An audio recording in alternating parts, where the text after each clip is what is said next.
से 18 साल की एक मासूम लड़की पर उसके अपने ही रिश्तेदार जो हैं वो तेज़ाब फेंक जाते हैं। उनका माँ बाप हमारे पास रिश्ता लेके आए हैं, हमने उनको जवाब दे दिया कि हम रिश्ता नहीं देना। तो मेरी बेटी जो है ना और ये बच्ची इकट्ठी पढ़ने जाती है एकेडमी में यहाँ पे, ठीक है। मेरी बेटी उसके साथ ही आई है। पहले ये मेन रास्ते से आते थे और वो लड़का मेन रास्ते में ताक लगा के खड़ा था, मतलब उसको पता था कि बच्ची ने इधर से आना, उसको टाइमिंग का अंदाज़ा था।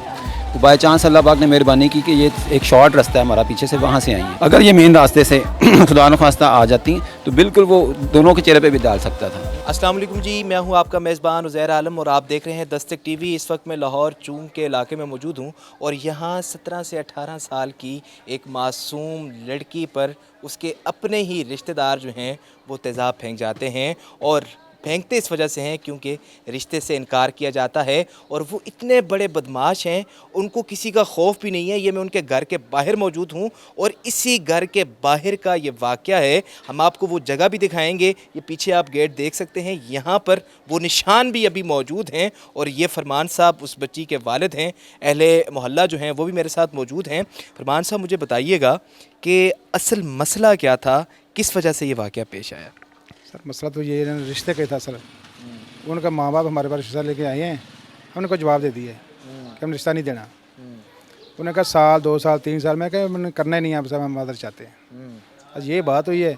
उसके बाद में टेलीफोन पे कभी बात जो लड़के से होती थी, ये नहीं कि नहीं हुई है, लेकिन ये हमें मेरी समझ में नहीं है कि इतना उसने बड़ा कदम उठाया कि आके उसने बच्ची के ऊपर तेज़ाब फेंक दिया। और हमें तो ये बाद में पता चला ना तेज़ाब फेंका है, जब बच्ची ने कहा मुझे आग लग गई है। ये तो हमें बाद में पता चला कि तेज़ाब है, ये आग नहीं है। तो ये हम हुकूमत से भी ये अपील करते हैं, मरियम नवाज साहब से अपील करते हैं कि भी ऐसे लोगों को ना काफिर करदार तक इनकी सज़ा उनको दी जाए, ताकि आइंदा किसी और बेटी या किसी माँ के साथ ऐसा ना वाक़या ना पेश आए। मुझे ये बताएं कि जब वो लड़का आया उसके साथ कोई और भी मौजूद था, उसका नाम क्या है और उसकी कोई सीसीटीवी फुटेज, सारी चीज़ें आपके पास मौजूद है? वो जो फ़ोटोज़ वगैरह हैं वो तो हैं पुलिस वालों के पास, जिन्होंने तो कैमरे से निकाली हैं। साजिद मजूर उसका नाम है, लेकिन हम तो ऊपर घर पे थे, वो बाहर कौन था कौन नहीं हमें तो ये नहीं पता था बाहर कितने लोग हैं कितने नहीं हैं, ये तो हमने देखा ही नहीं था। हमें तो पता चला जब हमारी बच्ची ने कहा मुझे आग लगी, हम तो ये पता चला कि अब बच्ची को आग लगी है। जब बच्ची को देखा है नीचे से पता किया तो उन्होंने आग नहीं है, ये तो तेज़ाब फेंका गया। तो उस पता चला कि तेज़ाब था। तो उस वक्त आपने क्या सोचा कि ये वही लोग होंगे या कोई और? मतलब एक होता है ना, हमने बच्ची को पहले उसको देखभाल की, उसको पानी शानी डाला, उसके चेहरे उसका धोया, पुलिस वगैरह में कॉल की है। वो पुलिस वाले आए हैं, उन्होंने पूछा कि भाई आपके साथ कोई झगड़ा कोई लड़ाई या साथ किसी के साथ हो? मैं क्या हमारा किसी से कुछ भी नहीं है। पुलिस ने ये सवाल किया कि आपसे किसी ने कोई रिश्ता वगैरह रिश्तेदार ने मांगा हो, आपने इनकार किया हो? मैं क्या ये बात हुई है, ये इस आदमी के साथ बात हुई है, ये मेरे घर हैं रिश्ते के लिए, मैंने उनको इनकार कर दिया बस। और तो हमारा किसी का झगड़ा नहीं है, बस यही बात है। शरीफ लोग हैं, अपना 3 वक्त का जो है वो खाना पूरा करते हैं और दुनिया के साथ इनको कोई लेना देना नहीं है। लेकिन ऐसे बदबख्त बदमाश भी हमारे माशरे में जो है मौजूद हैं, जो बग़ैर किसी खौफ के आए रोज़ ये काम करते हैं। मोहल्लेदार भी मौजूद हैं, इनसे जानेंगे। बताइएगा आपको कब पता चला और क्या कहेंगे इस सारे मामले के बारे में? जी अस्सलाम वालेकुम। मसलन मेरी बेटी जो है ना और ये बच्ची इकट्ठी पढ़ने जाती है एकेडमी में यहाँ पे, ठीक है। मेरी बेटी उसके साथ ही आई है। पहले ये मेन रास्ते से आते थे और वो लड़का मेन रास्ते में ताक लगा के खड़ा था, मतलब उसको पता था कि बच्ची ने इधर से आना, उसको टाइमिंग का अंदाज़ा था। तो बाई चांस अल्लाह पाक ने मेहरबानी की कि ये एक शॉर्ट रास्ता है हमारा, पीछे से वहाँ से आई है। और आके बच्ची ना उस बच्चे के सामने नहीं आई, बल्कि वो अपने घर की तरफ मुड़ गई है ना। ये अल्लाह पाक ने मेहरबानी की, उसका चेहरा ना अपने मतलब घर की तरफ हो गया, लड़के की तरफ नहीं हुआ। अगर ये मेन रास्ते से खुदा न खास्ता आ जाती तो बिल्कुल वो दोनों के चेहरे पे भी डाल सकता था, ठीक है। क्योंकि वो आपकी बच्ची को भी डाल सकते, बच्ची को भी हिट हो सकता था। बिल्कुल हम सोच रहे हैं कि दोनों बच्ची चूँकि इकट्ठी थी, वो अल्लाह पाक ने मेरी बच्ची के लिए आसानी की, इस बच्ची के लिए की कि ये अपने घर घुसने लगी है। तो उसने उसका मतलब जैसे कहते हैं ना कि चांस नहीं उसको पड़ा, तो उसने कहा चलो मैं अभी जो हो सकता है करूँ, तो उसने पीछे से फेंका है। फिर तो अल्लाह पाक ने मेहरबानी की, है बच्ची का कुछ हिस्सा चेहरे का मतलब ऊपर से सर के बाल जो हैं बुरी तरह डैमेज हुए हैं, आँख है कुछ हिस्सा डैमेज हुआ, बाकी अल्लाह पाक ने बचा ली है। तो क्या कहेंगे इस वक्त जो पुलिस है वो तावन कर रही है इन लोगों के साथ, मोहल्लेदार जो हैं वो तावन कर रहे हैं?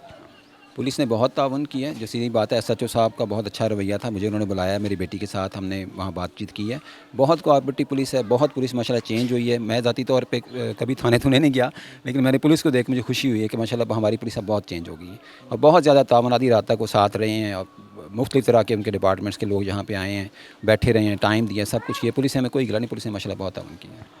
आम तौर पर जो इस तरह का वाक़या हो तो मोहल्लेदार हाथ हटा देते हैं, इस वजह से कि उनको अपना डर होता है, खौफ होता है कि थाने कचहरियाँ जो हैं वो भुगतनी पड़ेंगी।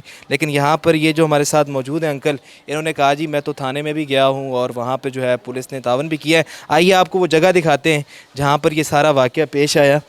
ये जो आप सारे निशान देख रहे हैं ये तेज़ाब के निशान हैं और यहाँ पर उस बदबख्त ने ये काम किया है और मौका ताड़ता रहा जहाँ उसे वीरान जगह मिली है और उसने ये काम जो है किया है। आप ये निशान देख सकते हैं। अगर ये अल्लाह ने बचाया उस बच्ची को तो ये आए रोज़ दिन दनाते फिरते हैं, इनको खौफ ही नहीं है। सीसीडी जहाँ बड़े बड़े दावे करती है, कहती है कि बड़े बड़े मुजरमों को, बड़े बड़े ऐसे गुंडों को, ऐसे कत्लों को, ऐसे बेशर्मों को वो जो है यहाँ से दुनिया से रुखसत करके भेज देती है, जहन्नम वासल कर देती है। तो इस शख्स का भी अंजाम यही होना चाहिए, क्योंकि अगर आज बकौल फरमान साहब के अगर मेरी बेटी के साथ हुआ है तो कल किसी और की बेटी के साथ भी हो सकता है। सही जी? हाँ, तक वो भी महफूज रहें, किसी के साथ ये ऐसा काम ना हो, वो का हमारी हो या किसी और की, वो भी हमारी माँ बेटी ही हैं कि सबके साथ ये उनकी हिफाजत होनी चाहिए। बच्चियाँ तो सबको प्यारी होती हैं, तो आपकी बेटी ने कहा नहीं कि पापा ये तुम्हारे साथ जुल्म हो गया? ये वो अभी तक वो रो रही है। उसने अब क्या कहना पापा को, पापा कौन सा हंस रहे हैं, मैं तो इतना परेशान जिसका अंदाज़ा नहीं है। यानी कि सारी ज़िंदगी के लिए ना इस बदबख्त ने बहुत बड़ा जो है सानिया इनकी फ़ैमिली के साथ कर दिया। और जो जो इस वक्त मुझे देख रहा होगा उसकी भी आंख नम होगी। जो बच्चियों वाले हैं, बहनों वाले हैं, माँओं वाले हैं, उनको इस चीज़ का अंदाज़ा होगा कि बहनें और बच्चियाँ किस कदर प्यारी होती हैं अपने माँ बाप को, अपने भाइयों को। लेकिन उस बदबख्त ने ये काम किया। अगर उसको आज नहीं रोका जाता तो कल को वो किसी और की बच्ची के साथ भी कर सकता है। कहीं और से उनको अगर रिश्ते की इनकारी होगी, आज अल्लाह ताला ने इनकी बच्ची को थोड़ा सा बचा लिया, थोड़ा महफूज रख लिया, लेकिन कल को वो बदबख्त इंसान किसी और की बच्ची के साथ भी कर सकता है। क्यों? क्योंकि इनकार लोगों को पसंद नहीं है, और लोगों को इनकार पसंद नहीं है तो इस वजह से वो लोग इस कदर जो है गुस्से में आ जाते हैं और ये काम करते हैं। आप हमारी वीडियो को लाजमी शेयर कीजिएगा ताकि जो बड़े ऑफिसर हैं, वज़ीर आला पंजाब हैं मरीम नवाज़ शरीफ साहिबा, उन तक ये पैगाम पहुँचे और इनकी फ़ैमिली को इंसाफ मिल सके। फ़िल वक्त के लिए अपने मेज़बान उज़ैर आलम को दीजिएगा इजाज़त। अल्लाह हाफ़िज़।